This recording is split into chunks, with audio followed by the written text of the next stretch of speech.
Hi, I'm Heather. I'm back with another really quick video. This one particularly quick because I didn't mean to do a video or anything today. Like I don't have time for this. I need to make dinner. Like I have stuff to do. But I just finished listening to Wishful Drinking by Carrie Fisher and it was amazing. It was so funny and it left me with like such a really like feel good, like bubbly feeling at the end. And now I'm like super depressed to like go on to the next one that I have in the list. I think like the next one I have for Audible is like 100 Years of Solitude or something like that, like something really heavy and like quite depressing. So basically this book written by Carrie Fisher, it's sort of based on one of her nightclub shows that I didn't even know she did. She does like stand up or like night acts or whatever, or she did. She does no longer. Um, but I think the show itself that she did is called Wishful Drinking, and it's sort of based on that. But it's about sort of her life, roughly, or like aspects of her life, to do with her mental illness. She's bipolar. She also had like an addiction problem, like drugs and alcohol addiction. Also sort of her early life, her parents, and like her marriage and her kid and stuff like that. And like, despite the fact that quite a lot of these things are quite heavy, and she does say, the pretty serious problems in her life or whatever, she's really cynical and looks at things in a really hilarious way and is really sort of resigned to them. I think like after, decades and decades fighting mental illness and addiction, you sort of just, have like a sort of survivor's mentality, don't you? You just sort of, I don't know, it becomes a thing that you do every day, it's no longer shocking or whatever. Like sort of the premise of the book, I guess, or whatever, is that she's just undergone electroshock therapy, which she really did. Oh, it's not funny. It's not funny. Like, this is the thing about the book. Like, she says so much horrendous stuff. Um, but she says it so funny. You just find yourself laughing about it. But she did this ECT thing, and it sort of tends to affect your memory or whatever. It's just basically they run currents through your brain. And it's supposed to be like a really sort of last chance therapy for, I think, bipolar and sort of like various mental illnesses or whatever.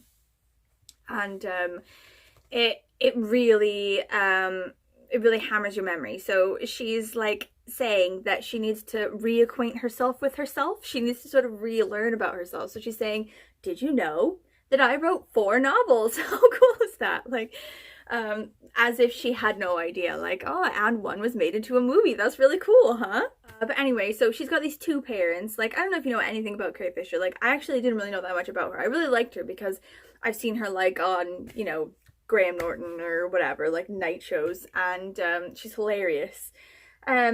But I didn't really know anything about her. So apparently her parents are Eddie Fisher, some, like, crooner from the 50s or whatever, and Debbie Reynolds, who was in Singing in the Rain.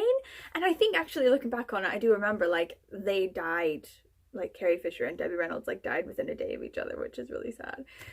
But I didn't really know anything else about her life really.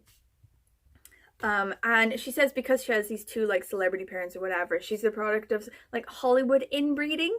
And she has like a really hilarious bit where she goes on about all of the people who are really inbred to Hollywood and how they're related to her. Like...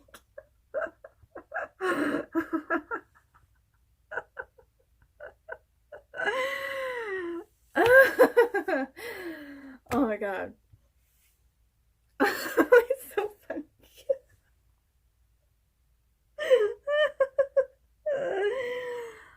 Oh shit.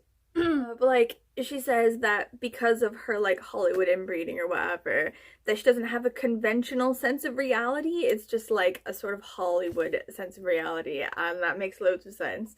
Like hilariously talks about how like every nerdy teenage boy on the planet has had like a million wanks to her, and she actually met one and he was like, oh, I thought about you like every day from like when I was 12 to when I was 22 or whatever. And like instead of sort of saying like, oh, stop telling me about how like you were wanking, she was like, what happened at 22? Like, why'd you like, what happened to you at 22 to make you stop wanking about Princess Leia?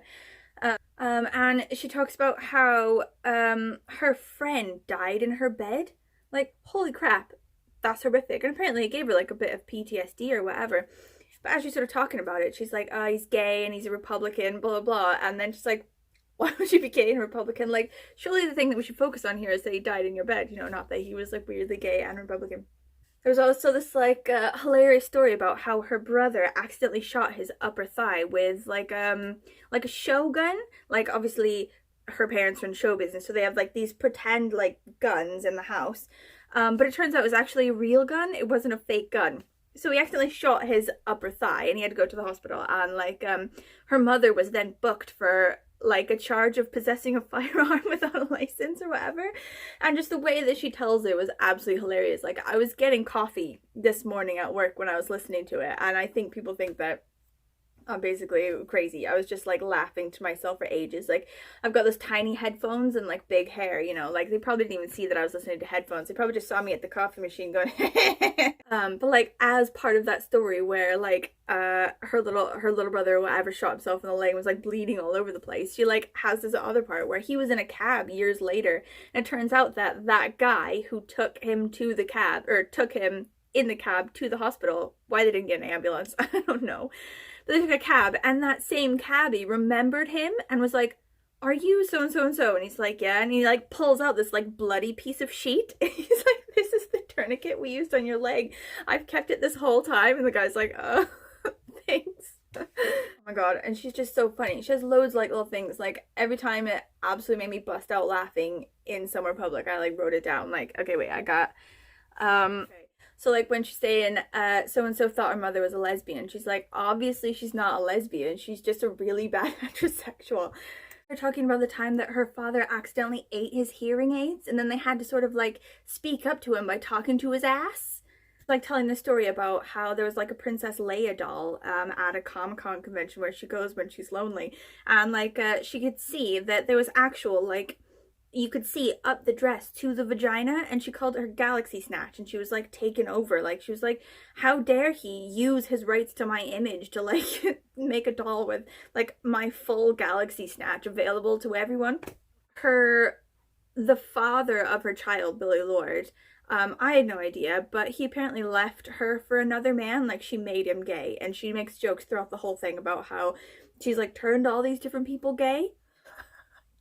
She's like, oh, she just throws in like, as one does, like oh, I was talking to a priest, as one does. Like, okay, I know this isn't like particularly sounding amazingly funny, but it's just one right after another. Like, you're still like gut laughing about something else she said, and then she just throws something else in, like, when I'm not prepared, you know, like, I'm got knives, I'm making food, you know, I'm like at the grocery store in line, like, I can't be just like doubled over laughing. People will see and it will be weird. But I think like some other things that I just loved about it, like, not even just the funniness, but she just seems to be like a really warm person, you know, really kind, caring, warm sort of person. And her family does seem to be like weirdly functional and stable as a family. Like, all these Hollywood families, like, I love to read about like these memoirs or whatever. Like, the last one I read was In Pieces by Sally Fields, which her life was really messed up too. But like, she has like parents that she loves and who love her. Like, yeah, they're divorced, but you know, she still has really good relationships with them. She has a really good relationship with her grandparents. Her kid and her had a really good relationship, you know, like, she's just had like a really stable, happy, you know, life and childhood despite all of this like sort of craziness. So like, I really love how she talks about her mother. She, you know, like, makes fun of her a lot and thinks that she's hilarious and like eccentric and does stupid stuff, but she talks about her like, oh, she's really like loyal, she's always been there for me. Like, she's obviously got a huge amount of love for her mother, or she did. Oh, I keep forgetting she's dead. I just keep talking about her like she's still here. I wish I'd read this or listened to it when she was alive, so then I could just like Google stalk her and like, I don't know, think of her as a living entity, and like maybe I'll meet her or whatever. Like, she was on about this one thing where she met Cary Grant, and it was hilariously awkward because he's like the only person she's ever been starstruck by. And how her parents kept telling him that she was like addicted to acid, and he kept like calling her and being like, don't do drugs. I think also like, she is like sort of on about as well, like the stigma against mental illness, you know? She's lived her whole life with this mental illness, and she's sort of reminding everyone that it's brave to talk about it, you know? What can you do about it? All you can do is, you know, let people into your life and let people know what's going on with you, and, you know, it's just sort of battling the stigma and helping others battle the stigma. And like, I don't know, I thought that was really nice. Oh my god. This book was so good.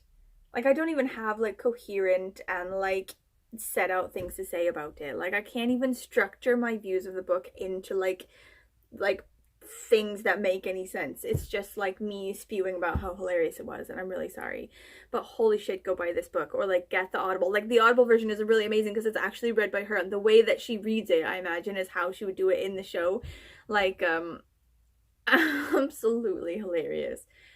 I'm so sad that it's done. Like, that has made my day 8,000 times better. Like, it's just like a normal Thursday. I had to like go and process things and do spreadsheets and go to meetings and like have crap, you know.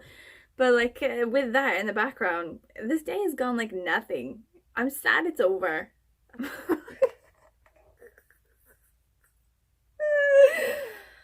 Oh, I just thought of another part. God, yeah. I'm so sad she's dead. Ugh. And for her daughter as well, to lose both her and her grandmother, like, within 2 days of each other. Actually, that's brought me all the way down. I'm fully depressed now. I have to go make dinner. Anyway, you should definitely get this book. Somehow, get this book in your life. That is a public service announcement to you to make your day 8,000 times better. Okay. If you like this video, please like and subscribe to my channel. If you've read this book, or if you've read another one of her books, like she's done 4 of them, please let me know how you liked them. Yeah, that's all I have. I really have to go make dinner. Okay, bye.